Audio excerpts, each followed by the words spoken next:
ভাই অকল মেঘালয় রোডর আজকে নতুন আর একটা ভিডিও লইয়া আইছি। আপনারা এই ভিডিওটা শেষ পর্যন্ত দেখবা। ভিডিওটা আজকের একটু লম্বা, কিন্তু শেষ পর্যন্ত দেখলে বিস্তারিত আপনারা পাইলিবা। বর্তমানে যে জায়গাটা দেখরা এটা হইলিগা ডোনা, আমি এক সাইডে দিয়ে লাগাইয়া রাখছি যেটা আগে আসলো, আর এখন যেটা ডালাই দেখরা এটা হইলিগা নতুন।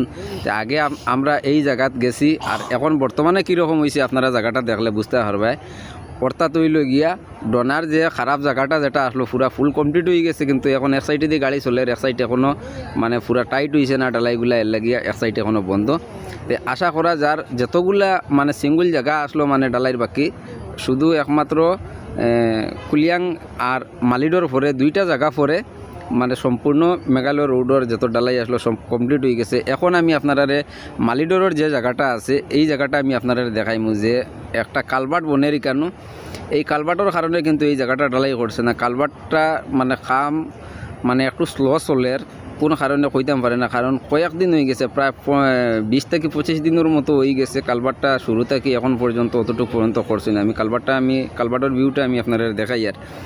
আর এর আগে দিয়া মানে এই টার্নিংটা যে এইটা হইলে গিয়ে মালিডোর এনআরএল পাম্প থেকে লইয়া ইন্ডিয়ান অয়েল পেট্রোল পাম্পর মাঝখানোর যে জায়গা যেটা আছে ও জায়গাটা দেখো কালভার্টটা প্রায় 25 দিনে অতটুকু পর্যন্ত করছেন।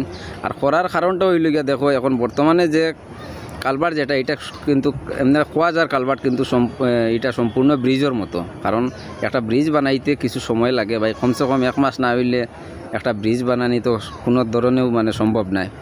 আর এখন বর্তমানে যে টার্নিং যেটা দেখায় ও টার্নিংয়ের কারণে কিন্তু এখনও পর্যন্ত 90 লাগাইল আছে। আর এই টার্নিংয়ের আরও আগে দিয়া মানে পুরা গাড়িরও আমরা যে এইগুলা বড় গাড়ি দেখায় অর্ধেক পর্যন্ত গাতর মধ্যে ঢুকে যায়, এইরকম একটা গাত হয়েছে। চাইলে কিন্তু এই গাতগুলা মারতে পারে, কিন্তু মারে না। না মারার কারণ হইল গিয়া বৃষ্টি দেওয়ার পরে এইখানে জল হয়ে যায়, আর নতুন পাত্তর ফালানির পরে টায়ারের ভিতরে ঢুকিয়া মানে আরও গ্যাদারিং আরও বেশি বাড়ি যায়। এর কারণে মানে যেরকম আছে ওরকমও চলে। কালভার্টটা হয়ে গেলে কিন্তু ডালাইটা দিলেইব খুবই দ্রুত। আর বর্তমানে নতুন আরেকটা আপনারা ভিডিও শেষ পর্যন্ত দেখবা ভাই হল। আর আগে দিয়ে আরেকটা জায়গা আছে আমরা এখানোর মালিডোর ব্রিজের এখানে, ও ভিডিওর মধ্যে আমি এটাও দেখাইম। খালি বাকি রয়েছে কুলিয়াং যে জায়গা যেটা আছে, কুলিয়াঙ্গর ভিডিও বাই লম্বা হয়ে যাবে বেশি, এর লাগে অন্য ভিডিওতে আমি কুলিয়াঙ্গর ভিউটা আমি আপনারা দেখাইম। আর এখন বর্তমানে যে এনআরএল পেট্রোল পাম্প থেকে লইয়া আর মালিডোর ইন্ডিয়ান অয়েল পেট্রোল পাম্পর ভিতর মাঝখান যে জায়গা ও জায়গাটার কারণে কিন্তু এখন যত জাম আছে যত যানজট আছে সবগুলা মানে ও কারণে দেখো রাস্তা বাইরে যদি গাড়ি না যাইতে পারে তে পাম্পর ভিতরে দিয়ে আমায় গাড়ি যায়, মানে এইরকম অবস্থা হয় এই জায়গার মধ্যে।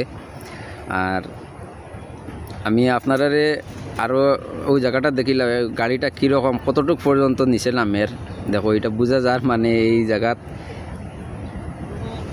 কতটুকু পর্যন্ত নিচে আপনারা দেখতে পারবে। অ্যাকচুয়ালি মোবাইলের ক্যামেরায় মানে গাতগুলা কত বড় বড় গাত কিন্তু অত মানে বোঝা যায় না।